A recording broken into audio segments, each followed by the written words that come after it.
On June 9, 2017, Gene Gang, a 26-year-old student at the University of Illinois, leaves the university to sign a new lease agreement. A few minutes later, they get off the bus to catch the next one and accidentally turn onto a different street, Wymus Street, which causes them to miss the bus. At that moment, Gene sends a message to the leasing representative saying, "I'll be a little late. I'll arrive around 2 o'clock. Next to the northern side of Gudgina Street, under the shade of a tree on Wymist Street." Surveillance cameras show a black car passing by at 2 p.m. A few minutes later, Gene is found again, this time standing to give Gene a ride. After a brief conversation, Gene gets into the car, and from that point on, there is no trace of them.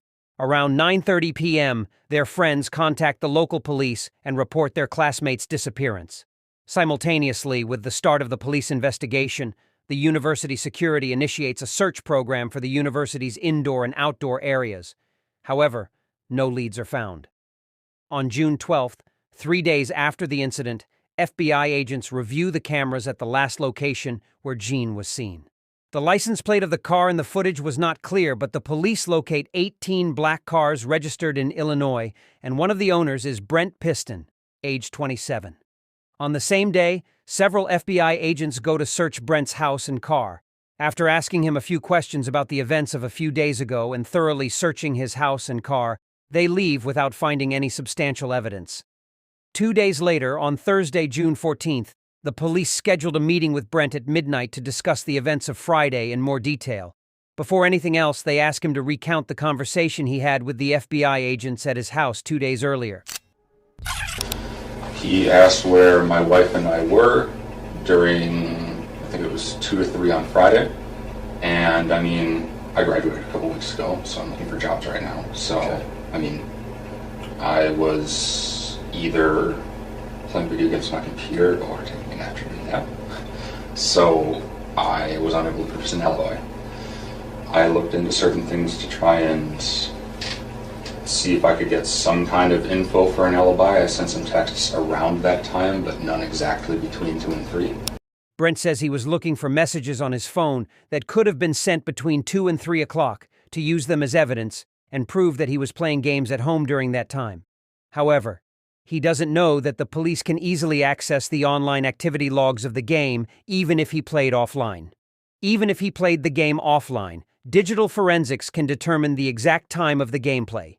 This, of course, doesn't entirely refute the suspect's claim since he proposed 2 possibilities. The second possibility he mentioned was that he might have been sleeping during that time, which still holds some validity. I let them come in the apartments. They searched for stuff. I let them come in the car. They searched for stuff there. What'd you graduate in? Master's in physics. In physics? Yes. Wow, that's way smarter than me. Thanks. You said your wife was out of town. Yes. The guys mentioned something about Wisconsin. Correct. Is that correct? That's correct. Okay. Do you know what days she was in Wisconsin? Like late Thursday night, early Friday morning until Sunday evening. When 2 interrogators are conducting an interrogation simultaneously, they always coordinate in advance for one of them to initiate the main attack.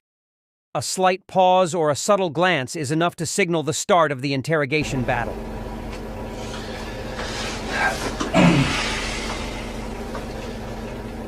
Look, you know that we didn't bring you all the way up here to talk about video games.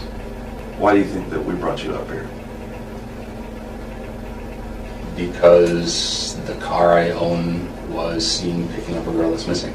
The suspect, cornered in the ring, begins the confrontation, but instead of firmly responding to the interrogator's attack, they try to escape from the situation. Imagine yourself in this situation where you haven't committed any crime, but the police seem to have concluded that you are the main suspect in this case. At midnight, several officers are sent to find you and bring you into this room. Before anything else, you probably want to know why they are interrogating you at this late hour. But Brent, with calmness and without any trouble, seems to have accepted everything and answers the questions. Yeah. So who was driving that car other than you on Friday night? You're driving your car. weren't you? Does anybody else have access to that car? No one has access to this car. Okay. So how many sets of keys do we have to that car? 2. And where were they on the Friday? One. I would have had one, and my wife would have had one. And hers were in Wisconsin, right? Yeah. Now let's talk specifically about Friday. Okay. Okay. When you originally told the agents that came to your apartment that you just played video games all day long, you didn't leave the apartment. Yeah. But it's fair to say that we know that that's not true, correct? Why would I lie? I mean, Maybe there's some misunderstanding why we're here. You're making it sound like we just randomly came across your vehicle of the 1,400 Astros that are in the state of Illinois. I have So video. what would have happened that day that brings us to you? Probably that I live in Champaign. Brent refrains from engaging in the confrontation again and doesn't provide a valid answer to the interrogator's question about why they are being interrogated at this late hour. The primary interrogator understands the situation and chooses a different strategy to continue the interrogation. Believe me when I say that the full weight and force of the FBI is going to descend on that vehicle. Right now, my primary concern and why I've been out till midnight, and these guys have been out till midnight every single night, is we're trying to find this girl. She's a foreign student who's only been here for a few weeks. I want to find her. I'm asking for help. I know. I mean, I've got her getting into your car. I need to know why.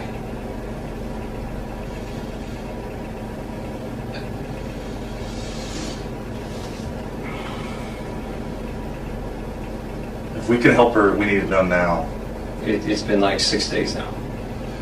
I don't know what to say. Sorry. At this moment, Brent knows that the police are suspicious of him, and he is in this room as one of the suspects, but he is unaware of something. A few hours before this session, when the workshops were checking the remaining surveillance cameras, they noticed that the black car they were looking for had a crack in the ring section. It's exactly like Brent's car, which is now the main suspect in this case, and can't easily get away with it. And you've been at the U of I for how long? 3 years. And that you know what we do, you know what we have access to, cameras. Do you think that we're not going to track a vehicle all over campus? We control kiosks at bus stops. We can look in buses. We can look in every building out on the streets. And you're telling me that I didn't see you driving your car on Goodwin and driving down University. And then you see her standing on that corner in that shade tree, didn't you? That's where you first saw her.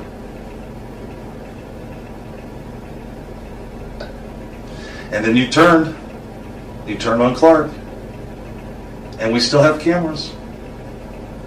I've seen the videos. I didn't see me. You've seen what we've allowed you to see. Can I see the stuff that you're talking about?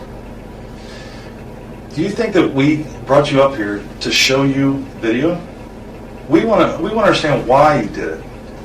Yeah. We want to understand why you stopped her to pick her up. Was it to give her a ride? Are you afraid to tell us that you gave her a ride? Maybe you want to make a couple bucks as an Uber driver? If you're afraid to tell us that you gave her a ride someplace,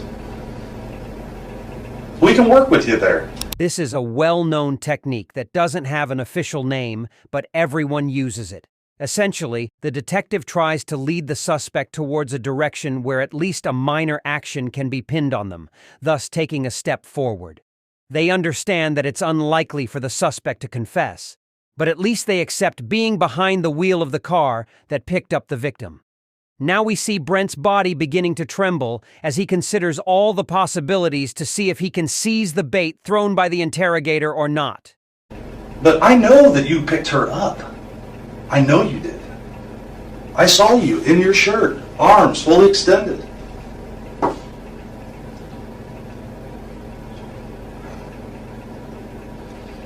Where did you drop her off at? She was looking for a ride. She missed her bus. She told you she was going to 1 North, so where did you drop her off at?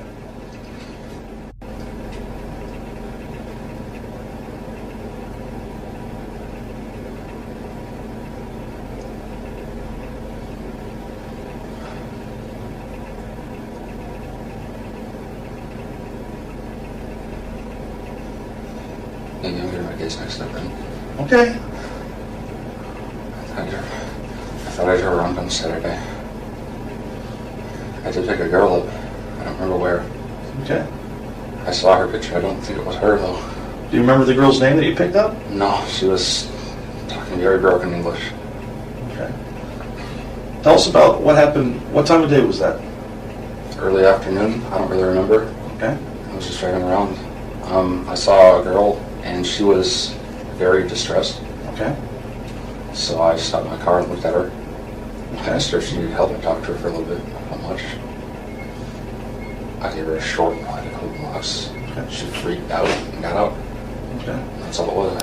In a strange manner, the suspect at this moment escapes from the highly stressful situation they found themselves in and gradually tries to return to a state of denial and forgetfulness. Did you let her out by the hospital or by the railroad tracks, or where did you let her out at? I don't really remember specifics. When you say she freaked out, what did she do? Did she start throwing things at you? Did she scratch you? It looks like you have a scratch on your right bicep there. Is that from? I scratched myself in my sleep. That's from me. Has anybody else sat in that front passenger seat since she got out of the car? Probably. Not with me, but with my wife, probably. I mean, So other than your wife, I don't who know. else sat in the front passenger seat with you that you know? maybe a guy she's hanging out with. Your wife? Yeah. Okay. I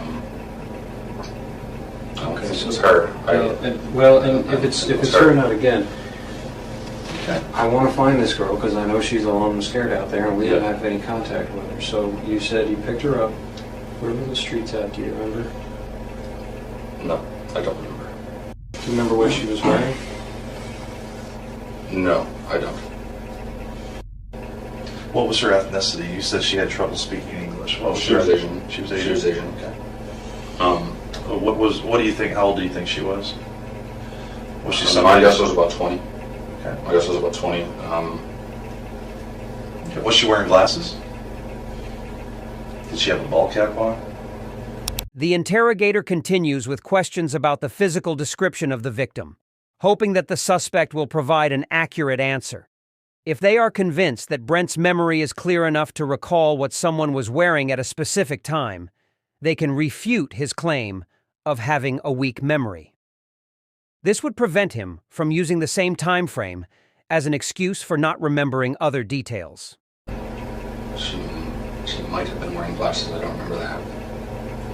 So, What did she tell you whenever you rolled down the window and you were chatting with her? You said she looked distressed. that's when I stopped. Do you remember specifically what Yeah, I thought she she said to you? I asked her if something was wrong. She said, I'm late, I need to get somewhere, or something like this. I was, So she said she was running late for something? yeah. And I was like, oh, okay, well, can you ride? Because again, I was just driving around. So, Did she say where she was trying to get to? You mentioned show me the phone. With the mask. she said she had a meeting with her professor. When I told her my name, she didn't really hear it, so I had to say it again a few times. I mean, her English was really bad. I mean, we really didn't talk about much. There really wasn't much said. Just she looked freaked out, so I took her a ride. So how long do you think that she was in your car for? Less than 5 minutes. You said you kicked her out of the car in a residential neighborhood. She got out of the car. I Oh, didn't. she got out of the car? She wanted to get out. Like, All right. I mean, I would have told her earlier, but I mean, I thought it was Saturday.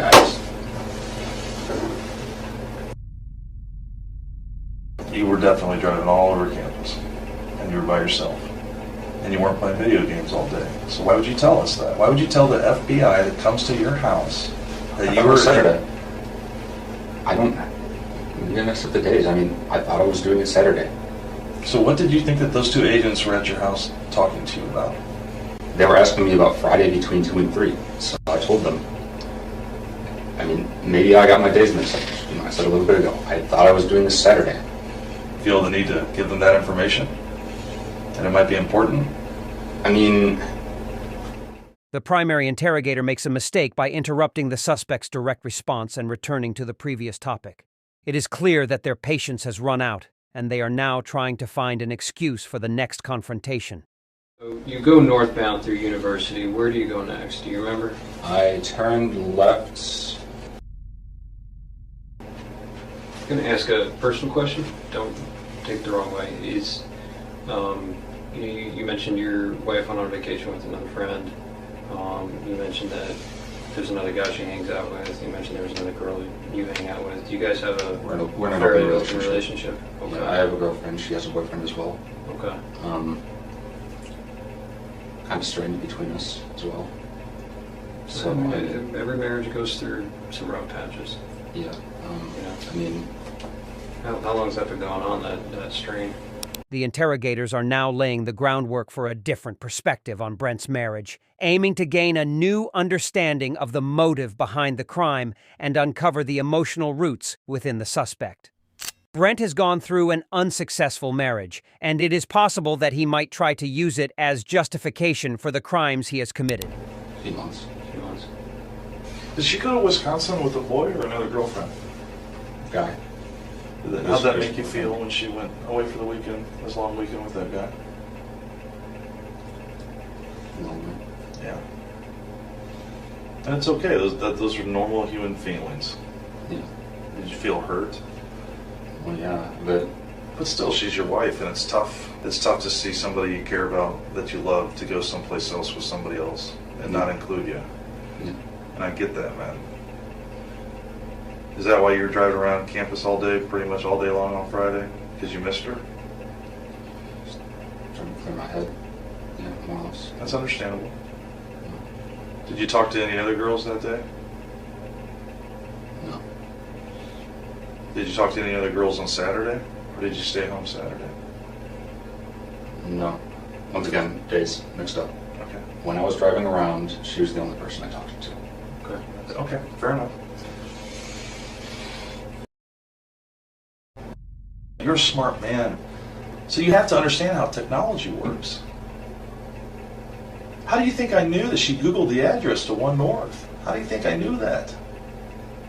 1 minute after getting in your car, how do you think I knew that?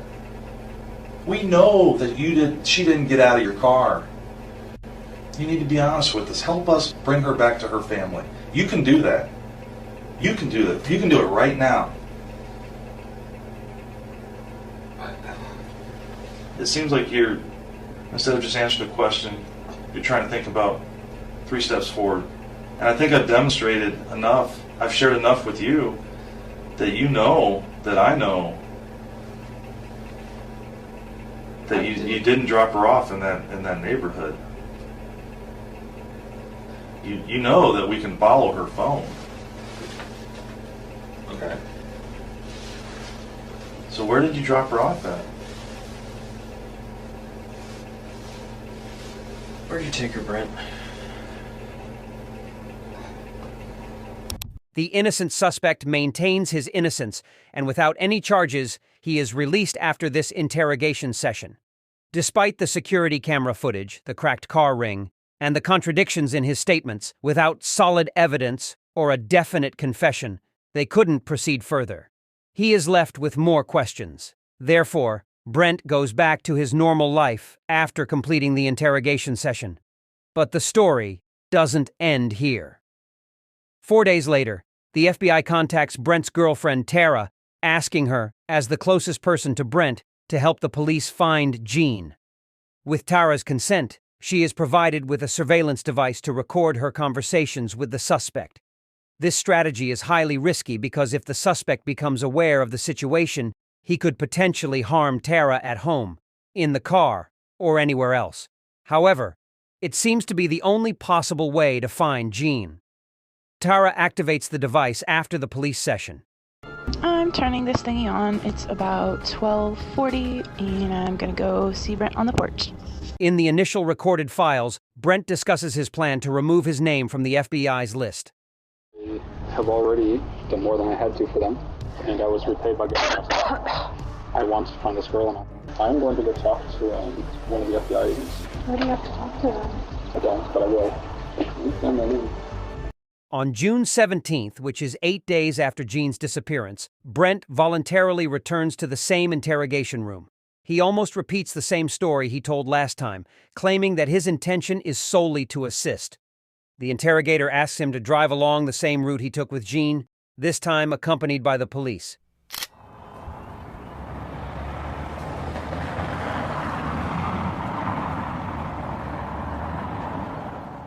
The wiretapping plan to listen to Brent's conversations was almost fruitless.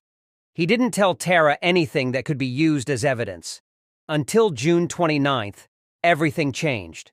Jean's friends organized a conference to draw attention back to the case of her disappearance. On the same day, Brent sends a message to Tara, telling her that he wants to participate in the memorial walk for Jean. It's 6:46 on Thursday, June 29th. We're at the benefit for the walk, and Brent has a thing of alcohol, and he is drinking while he's here. Let's find Ying. Let's find Ying. Let's find Ying. I want to see how many people were here. That's for me. Are we also going to the concert? Are we going One of the concert. That's also for me. After the memorial ceremony, Brent decided to share a secret with his girlfriend, Tara. I know everything. Well, I know way more than everyone. I want to tell you. You want to? I do want to. She was valiant. She would. She would. She would. She'd fight. More than anyone else. Prosecutors say the recording showed that Christensen bragged about killing 12 other people, but they have no other evidence of more victims. Ying Ying is the only person that has produced evidence that leads back to me. Number 13, he said. I've been at this since I was 19. He told his girlfriend he had been wanting to talk to someone about it and he wanted to kill more people. I still want to do it, he said. It's my legacy. Brent Christensen, the convicted killer of Chinese scholar Ying Zhang, will spend the rest of his life in prison because the federal jury couldn't decide if he should be sentenced to die.